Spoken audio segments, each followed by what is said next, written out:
Hi, my name is Dave, and I'm here to introduce you to one of the original articles that was put onto Motels. And of course, Motels is sort of picking up where another site I created many years ago left off in terms of the vintage cars and the history of the company and how the company works.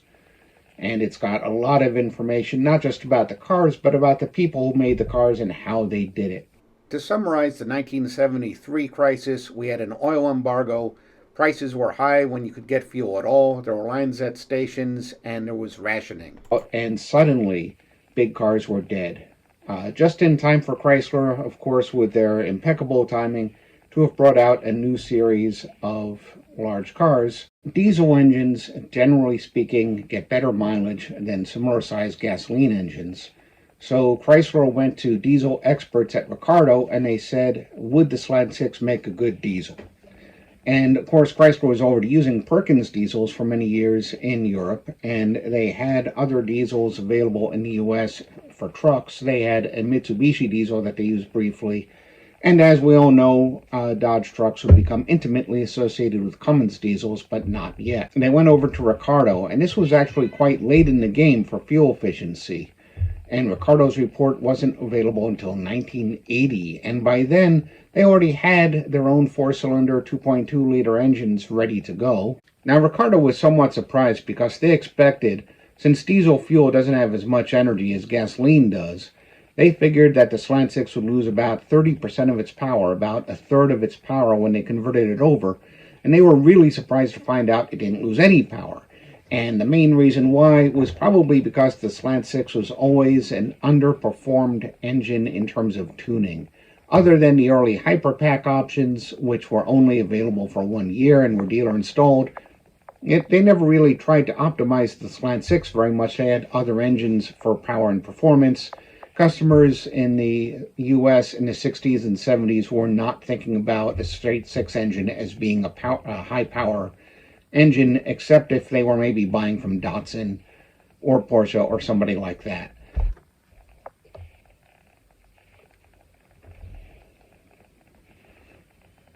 So basically, they found that when they had proper tuning of the engine and proper fuel injection and such, and a decent compression ratio, the Slant Six really performed much better, even with diesel fuel.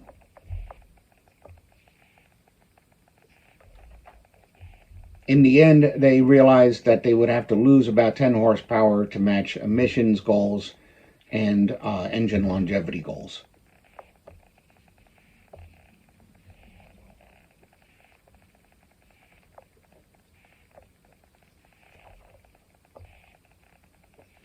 So as you'd expect, when you go from a compression ratio of, below 10 to 1 to over 20 to 1, some actual changes had to be made.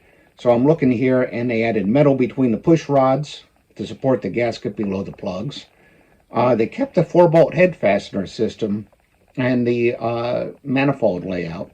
So that's some credit to the original Chrysler engineers. Riccardo wanted to completely change the heads and move to vertical valves and their own Comet combustion chamber design. And they replaced the pistons with ones that were more controlled for expansion, which makes sense. They use fuel injection with a mechanical pump. So the first prototype had volumetric efficiency go up by 87%, which is pretty amazing. It had much lower than friction than they expected. They machined the top deck. They recessed the valves further. One of the interesting things is that they didn't turbocharge it because they're afraid that it would affect the longevity of the engine. So they made all these changes, and they got about 70 kilowatts of power and torque over 220 nanometers. If you're American, like me, you might have no clue what these things mean. So let's convert it over. And we find that basically it lost just a few horsepower. The torque dropped about 5% and ended up at 162 pound-feet of torque, which is still quite impressive, as you would expect from a big, long-stroke straight six. So they tested a 1977 Plymouth Volare. It weighed 3788 pounds with a diesel. That's a lot heavier than it was with the gasoline engine, as you can imagine. And they got 0 to 60 time of 20.5 seconds. You might say 20.5 seconds, that stinks for 0 to 60, or for you Europeans, 0 to 100 kilometers. The gasoline engine was 18.5 seconds, so it was 2 seconds off, but it was already not a fast car. The hydrocarbons went down from 2.59 grams per mile to 0.21 grams per mile. Carbon monoxide fell even more, from about 34 to about 1 gram per mile. That's pretty cool. Now here's the fun part, gas mileage. Okay, now the whole point of this was better gas mileage, right? So the gas mileage went from 15 to 25 miles per gallon in the city. 15 to 25. 25 miles per gallon would have been good for a typical, really compact car, not a big car like a Volare, or a Volare Duster. You know, this is a big, comfortable car, basically, and to get 25 miles per gallon in the city is pretty amazing. Highway mileage went from about 21 to 34 miles per gallon. That's good. That's good by modern standards.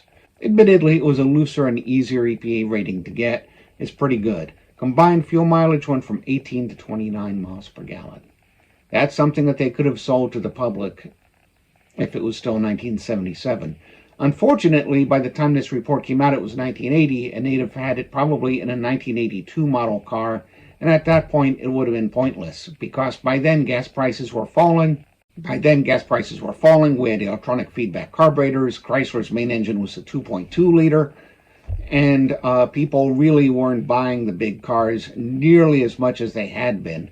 So the project ended after they tested this car. There was a separate, completely different diesel Slant Six project that happened earlier, but the one with Riccardo probably ended because of two things. One of them was the fact that they had the Plymouth Reliant now that was responsible for the vast bulk of their sales, and the other one was that GM had really screwed up their gasoline to diesel conversion, and it gave American customers a bad impression of American diesel engines. I think that a converted Slant Six, no matter how well they did it, it would have had a hard time having credibility on the market. Personally, I think it might have been a good project to go through with this. It certainly would have helped all those people driving Dodge Diplomat taxis and Plymouth Grand Fury taxis, and even Chrysler Fifth Avenue cars, because they did keep the Slant Six all the way into 1983. And if they had done fuel injection, the Slant Six could have gotten a new lease on life, and it probably would have been a good addition to the fleet. But by 1980, 1982, really, a V8 was needed for the conviction of luxury, and people weren't really thinking about gasoline consumption as much as they had been. Anyway, you can find a lot more on Motels.com. This article is in the engine section, but there are many, many others, and I hope that you will go and visit.